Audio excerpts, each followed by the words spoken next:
Hello, I'm Thomas Kelly. We started a new series here. It's called Welcome to My Exhibition. We're here today with Leni Paquet-Morante.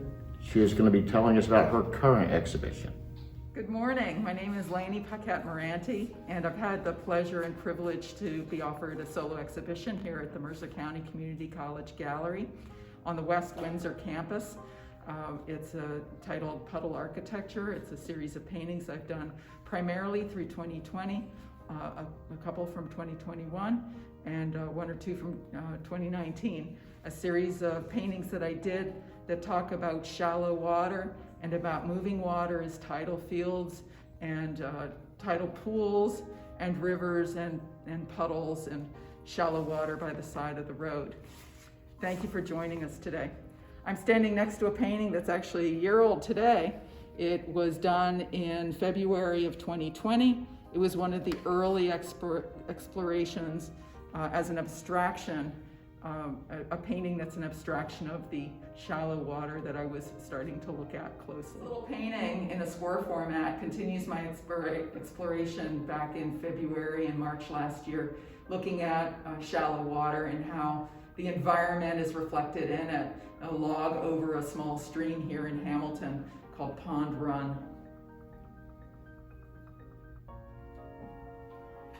One of my joys as a full-time artist is that I get to explore the world full-time as an artist, and I work in the studio, and I also go out into the world and do plein air work.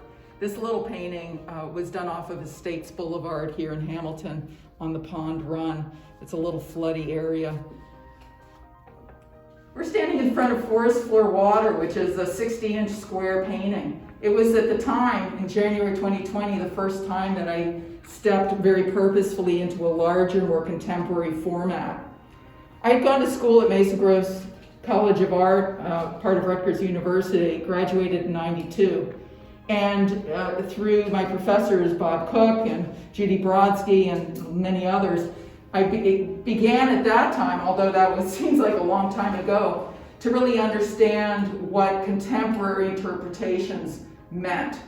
And so as a landscape painter, in the last years when I really took a turn and went through a curve to understand what a contemporary landscape interpretation was. We're in front of a small ink on paper piece that I did towards the later part of the summer last year. And although my influences through time have been Diebenkorn and Franz Klein and Turner and Fairfield Porter, and more recently Lois Dodd and Martha Armstrong and Eric Aho, I wanted to very purposefully step outside of my comfort zone of imagery. Last fall, things started to really coalesce for me, and I started to understand sort of an iconography that was happening in my paintings related to the very minutiae or macro views of water and the disturbances within it. This is Leaves Water. This big painting, which is 86 inches tall, was my first painting that I started to throw down on the floor and work on vertically as well. I use ink and also acrylic paint together for their quick drying properties and for the push and pull between the very brilliant color through the inks and the warmer colors in the rest of my acrylic palette. In a lotus leaf, which I did on plein air at the Grounds for Sculpture. My studio is at the Grounds for Sculpture, and I work there every day, just about. My collectors say to me that they see the world differently now, that they appreciate some of the smaller elements within the natural world as they pass by, and that's a brilliant thing. And they also say that they build a relationship with the work and that a process of continued inquiry happens as their eye visits and revisits these paintings. This is Eddies on a Riverbank, which I did on the Potomac River in Maryland on plein air last fall. So my exhibition called Puddle Architecture is intended to be a starting point to understand water in all its forms, both the magnificent wider view and the smaller, more macro view in this, I wanted to explore the water currents through the rapids that are the Great Falls. You asked me recently what's the best and worst part of being an artist, and the answer is really the same. It's the discipline to show up to work every day. So I want to show up to work because I love what I do. One of the things I do is traipse around the world and also then respond to that world in the studio. This is an example of that. I had been up at the Rock Brook in Skillman, went back to the studio and did an interpretive piece about the vines that hang from the tree canopy. This is called Descending Vine Stream. This is Vines at Canal Water, which won an award for Best Abstract Painting last year at the Phillips Mill exhibition. It's another interpretation of the vines that I've been intrigued with for a while as they engage with the water, both as reflections and having broken from the aerial placement down, engaging with water, and then also growing up through the water. One of the things that I like to do in my painting is really convey my sort of inner energies, and I have like this internal restlessness, if you will, that I like to throw into my work.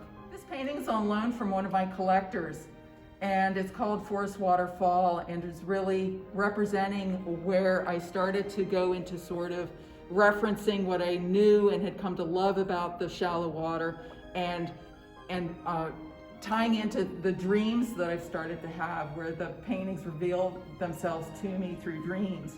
It's also starting to isolate some of those some of the iconography that I've recognized and am interpreting now as sculptural projects in bronze. Thanks so much for joining me here in my exhibition, Puddle Architecture. I really enjoyed this filming and showing it to you.